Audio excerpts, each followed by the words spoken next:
吸氧过后回到对局室，头脑清醒的聂卫平突然惊觉，这一带自己错过了制胜的良机。此时黑棋最佳的下法应该是断在此处，这样一来，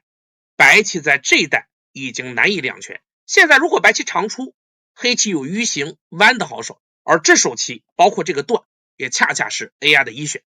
这样白棋接下来再飞联络的时候，黑棋可以坚在此处，这一带白棋无法对黑棋发动反击。如果白棋直接打了之后打，那么黑棋逃出之后，下一手棋这一打吃，白棋就崩溃了，你粘住断掉，这样中央被杀，白棋不行。那么如果此时白棋选择挡住的话，黑棋只需要简单的吃住这颗子即可，这样一来白棋两个断点还是难以兼顾。所以局后研究，双方在此处最佳的下法是在黑棋断的时候，白棋打吃一下，黑棋长出，然后白棋长在此处，继续威胁下方打完之后打吃加吃的手段。黑棋点依旧是手筋，但白棋粘住即可。下一手棋黑棋逃回，白棋从左边跨增加眼位，黑棋冲，白棋断，黑棋再退的时候，白棋在中央先手打吃，接下来坚是先手，在这带保留有半只眼之后，下一手棋在下方打完之后直接做眼。这样黑棋要强杀白棋，只有双在此处破眼，但白棋还暗藏有另外一只眼位。下一手棋白棋在此靠，黑棋长，白棋再挤，这带白棋如果扳变成先手，这四颗黑子将被杀，所以黑棋只好粘住，白棋打完之后再次一做眼。这个图白棋勉强做获，因为黑棋气紧挤不进去。但是黑棋的下法也非常简明，下一手退回，白棋做眼，接下来黑棋先手挡一下之后，回到左边打吃完，断掉这颗白子。这一连串的招法走完，白棋凄惨的只剩下两只眼，而黑棋把周围的空全部护住。相信下成这个图，以大竹九段的风格将会直接认输。但实战当中，读秒声中的聂卫平没有发现这一手段，吸氧回来之后发现是一手段，却已无法改变。实战当中，黑棋扳完之后，白棋也敏锐的抓住时机，下一手在此先断打，黑棋逃出，白棋顺势一长，而黑棋雪上加霜的一招是接下来的这手尖，这手棋掉了将近40个点的胜率。此手下完之后，黑棋的胜率只有 20%。 正确的下法，黑棋此时应该再次紧住白棋的气。虽然看似白棋的挖粘是先手，但黑棋并不需要打吃，而是打吃在此处之后迂形连回。这手打完之后，继续瞄着下方白棋的断点。白棋此时如果在这带点过来，黑棋坚住还是威胁断，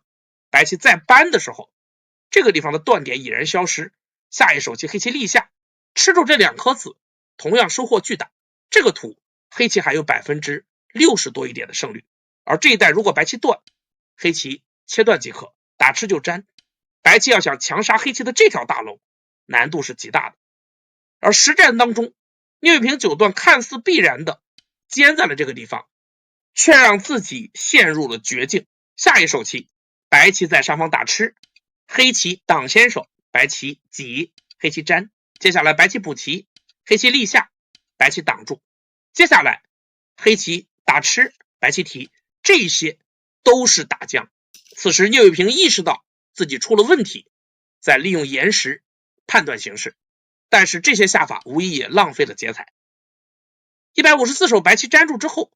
接下来黑棋在脚步挡了下去，期待着白棋再次吃住4颗黑子，这样黑棋在下方团成为强手。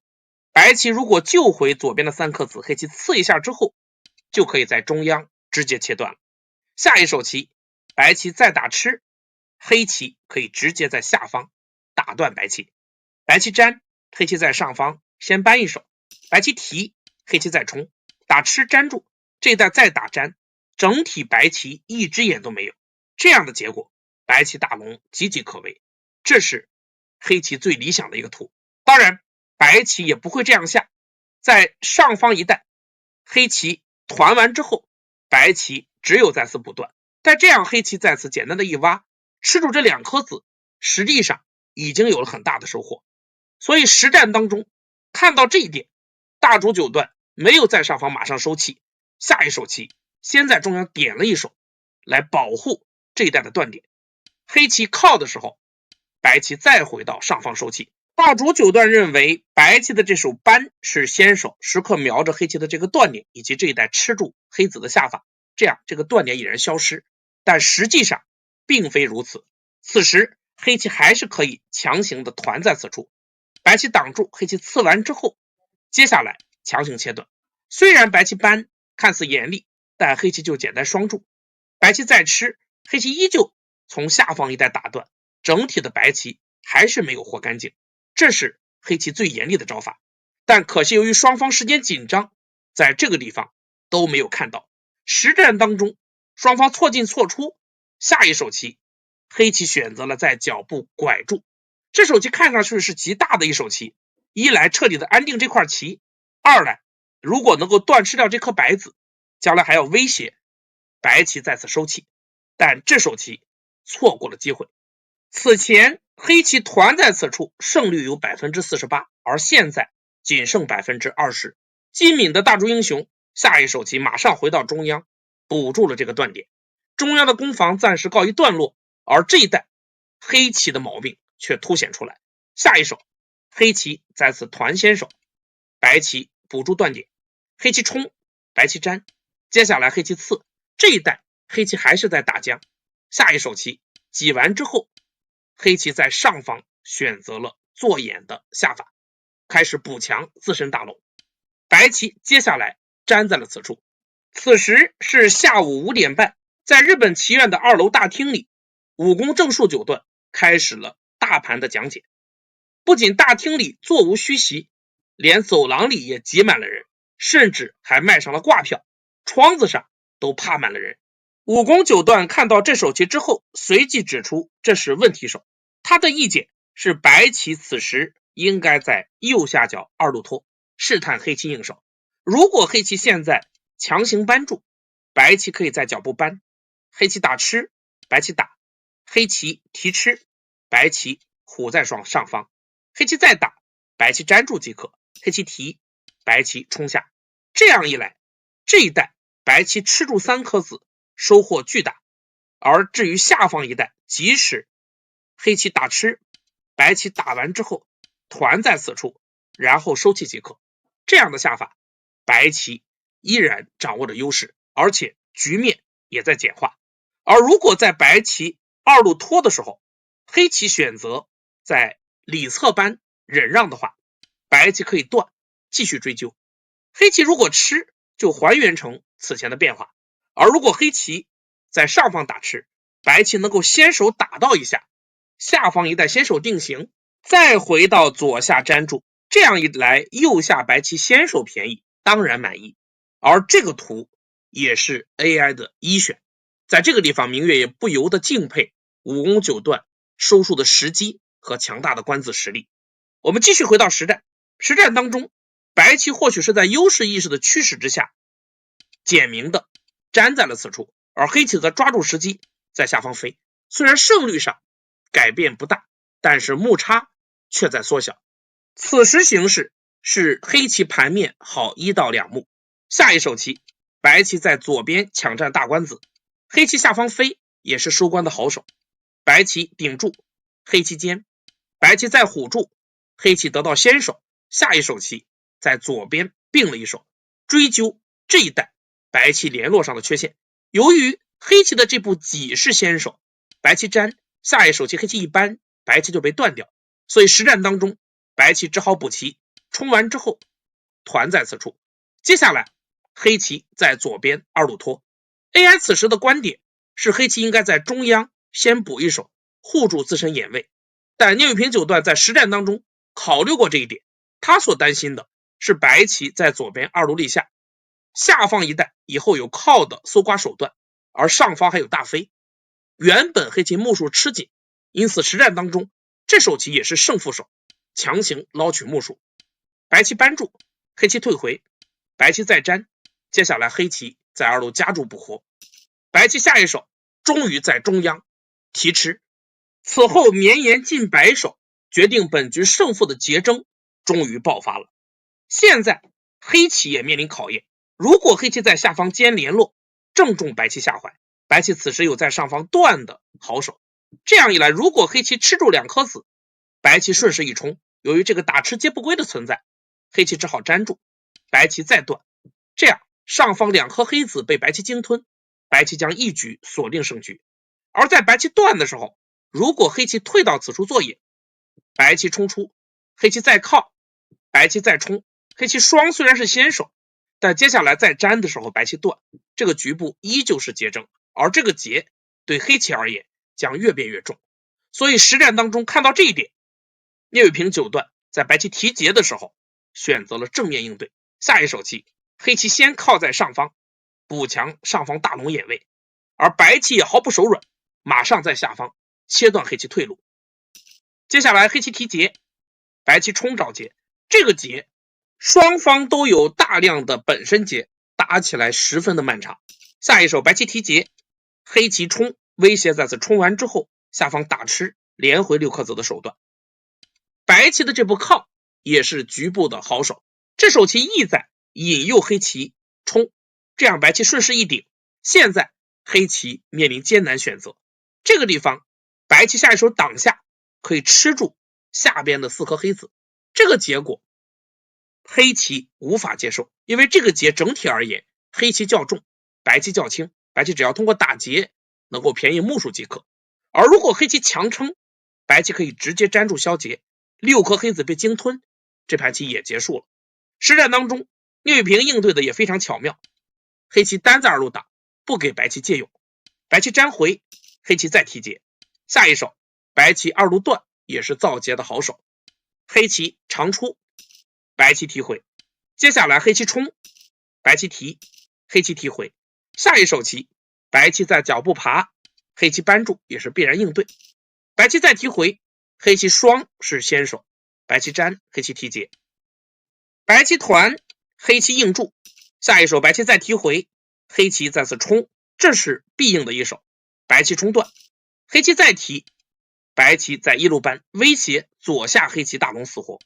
黑棋挡住，白棋提回。接下来黑棋打吃，而白棋这个时候大主9段似乎激起了自己表演的欲望，他也知道自己形势占优，其实白棋最简单的下法就是在此粘住跟着应即可，这一带黑棋还是连不回去的，这个节打起来依旧是黑棋较为艰难的局面。但实战当中大主9段在时间比聂卫平充足的情况下却开始了一波表演，下一手白棋直接断在了脚上，这手棋是希望黑棋在此打吃，如此一来白棋粘住，黑棋再提节的时候，以后白棋打脚步1路打吃以及下方的挤都成为愉快的节材，黑棋自然不肯让白棋如愿。实战黑棋吃住2颗子，白棋从上方搬了过来，威胁黑棋气紧的弱点，黑棋断吃，白棋再打，黑棋提吃，下一手白棋粘在了此处，这个时候黑棋实战断吃也是只此一手的下法。有棋友可能会有疑问，那么这一带黑棋能不能在这个地方提掉，但这样白棋只需要粘回这颗子即可，这个局部黑棋并没有明显的收获，反而脚步被打穿，实地的差距将进一步拉大，所以这个下法黑棋不能接受。因此实战当中黑棋在脚步补助，白棋顺势一提，这一带眼花缭乱的转换结束，看似白棋有所得，实际却并非如此。这一带大竹英雄搬起石头砸了自己的脚，原本黑棋形势是盘面好1到2目，而这个局部结束之后，黑棋的胜率攀升至了 30%， 形势是黑棋盘面4目左右，这样这一带的节争变数加大。下一手棋黑棋提节，白棋粘住找节，黑棋提吃，白棋提回，接下来黑棋粘，白棋断，黑棋再提，白棋扑是劫财，黑棋粘住，白棋提回，黑棋再次冲，威胁白棋的断点，白棋粘住，黑棋再提。本局最为刺激的场面到来了，此前右下的战斗当中，白棋不仅损失了目数，还消耗了大量的时间。现在大竹九段也已经进入读秒，下一手棋，白棋在上方尖，似乎已经有了退让消劫之意，而黑棋现在迎来了绝佳的时机。此时黑棋只需要粘住，从胜率上看，黑棋将从 20% 左右一举攀升至接近 90%。 但实战当中，聂卫平九段也没有来得及判断形势，下一手黑棋凭借本能立了下去，阻止白棋渡过。白棋提劫，黑棋继续打，白棋粘，黑棋提回。接下来白棋在挤的时候，聂九段终于抓住了胜机，下一手棋黑棋直接消解，这手棋一举锁定了胜局。此时黑棋胜率 90%， 盘面黑棋7目左右。 AI 的建议，白棋不应该急于在这一带去消解劫争，应该去找劫财，继续打这个劫，用这个轻一点的劫牵制住黑棋，在官子当中占到便宜，因为双方的目差实际上是非常接近的。但大竹九段走了这手棋之后，黑棋粘住，白棋再从脚步夹威胁黑棋的时候，黑棋在脚上扳就可以。这一带大竹九段的计算似乎出现了问题，白棋长，黑棋顶住，白棋弯，黑棋团住做野，白棋再立，黑棋粘，这个局部形成了一个缓一气的劫。但由于此前的劫争当中，白棋已经消耗掉了绝大多数的劫财，这个劫黑棋并不怕。实战下一手棋，白棋再次挖了过来，这步棋是手筋威胁黑棋这一带气紧的毛病，有点类似于相思断。其实此时黑棋最强硬的下法是强行的粘在此处，白棋接下来连回，黑棋顶住即可，白棋扑，黑棋提，白棋打，黑棋粘住。接下来白棋断，再打想要长气的时候，黑棋有从一路扳的好手，白棋挡住，黑棋粘住。现在这个接不归，白棋必须要补，白棋挡住的时候，黑棋打吃，白棋提劫，黑棋有扑的本身劫，白棋再提，黑棋提回，白棋再粘的时候，黑棋打吃在此处。而现在白棋再提劫，黑棋有一枚一举击溃白棋的劫财，就是从这一带冲。一旦黑棋连回了这几颗子，整个上方的白棋将全部阵亡，这个图黑棋大获成功。而如果白棋提回，黑棋只需要提回吃住这块白棋即可，这样黑棋大获全胜，这也是 AI 的一选。但在当时的读秒声中，聂卫平算不清楚这个地方的变化，最终他选择了一个更符合实战的取胜之道。经过简单的判断之后，他认为放弃掉这3颗子也可以获胜。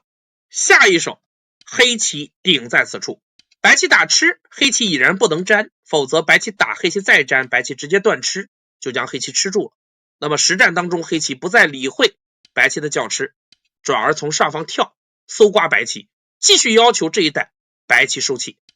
白棋粘住也是无奈的一手，此时如果白棋用强在此强行断掉的话，黑棋打吃，白棋粘，接下来这一带我们看到白棋的气已然出了问题，黑棋只需要简单的收气，整体的这条白棋大龙只有3气，而黑棋是有4气，长黑棋长出即可，这样反而白棋被杀，这个结果白棋崩溃。所以实战当中，白棋粘在此处长气，黑棋补了一手，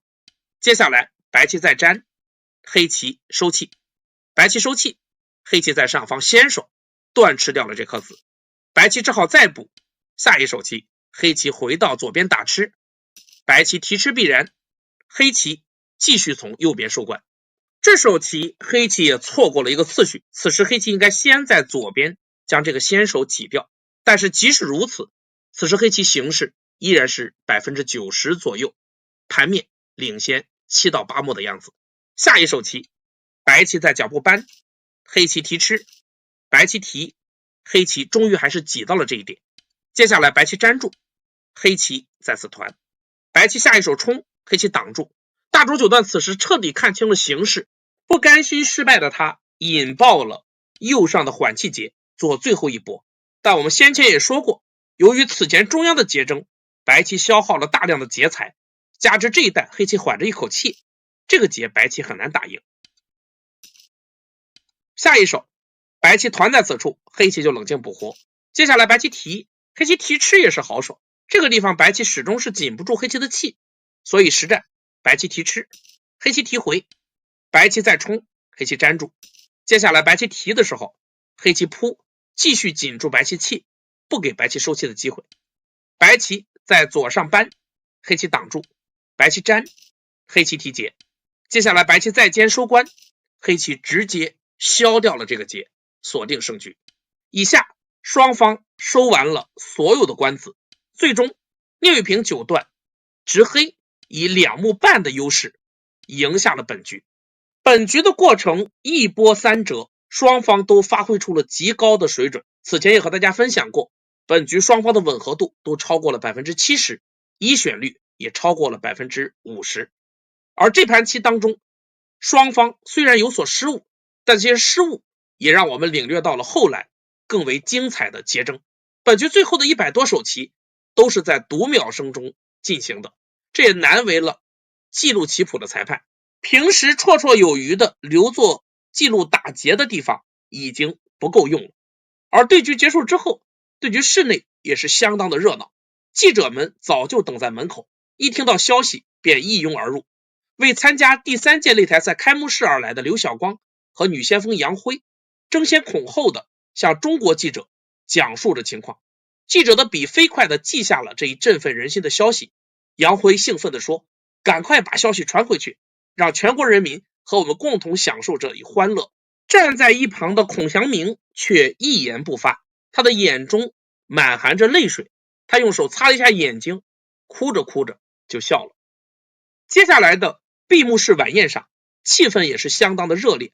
武功9段自责的说道，不能完全责怪大竹师兄，我也有很大的责任。郝克强团长对日本朋友的款待表示了谢意，接着他向日本朋友赠送了礼物，围棋领带，另外还赠送给大竹英雄一套现装的中国古谱忘忧清乐集。大竹英雄在讲话当中也收起了自己的傲气，他说，我今天的棋下得不好，下次再跟聂先生下棋一定要下出不低于聂先生水平的好棋来。他还说，2届比赛日本队都输了，我希望参加第3届比赛的日本棋手加油，能尽快的赢下来。最后他表示，祝愿中日2国棋手不断进步，为围棋事业的发展做出努力。聂卫平终于胜利了。当晚的新闻联播报道了这一好消息，他战胜了一位22年来从未与中国棋手对局过的日本超一流高手。就他个人而言，战胜了全部的日本超一流高手，创下了在2届擂台赛当中8连胜的奇迹。就中国代表团而言，赢了这一局，我们终于赢得了第2届中日围棋擂台赛的最后胜利。就全国人民而言，在5·1劳动节的前夕，这是一份多么珍贵的节日礼物。神州大地自此彻底的拥起了围棋的热潮，中国围棋正在崛起。第2届中日围棋擂台赛17盘对局就和各位棋友分享完了。虽然搜集资料的过程当中有一些艰辛，但明月也很高兴能够和各位棋友一起重温那段激情燃烧的岁月。我们接下来尽快和大家分享第3届中日围棋擂台赛。今天的讲解就到这里，感谢大家关注，我们下个视频再见。